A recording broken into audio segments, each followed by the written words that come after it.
বন্ধুরা, আজকে আমি তৈরি করেছি এগ রোল। প্রথমে ময়দাটা চেলে নিয়ে তারপর লবণ দিয়ে তারপর একটু জল দিয়ে ভালো করে মেখে নিচ্ছি। আর আমার এগ রোল বানানোর জন্য আমার মা একটু সাহায্য করছে আমার।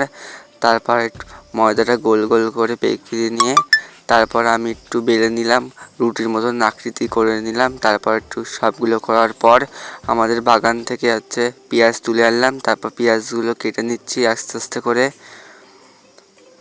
পেঁয়াজগুলো কুচি কুচি করে কাটার পরে লঙ্কা কুচি কেটে নিলাম। তারপর তাওয়াতে রুটিটা ভালো করে ছেঁকে নিচ্ছি।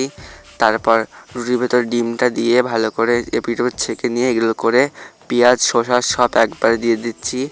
তারপর একটু সস দিয়ে দিচ্ছি। সসটা দেওয়ার পর ভালো করে জড়িয়ে নিলাম। জড়ানো হয়ে গেলে আমাদের তৈরি ঘরোয়া পদ্ধতিতে এগ রোল। আর এগ রোলটা কেমন হয়েছে কমেন্ট করবে। আর খেতেও খুব সুন্দর হয়েছিল। বাই।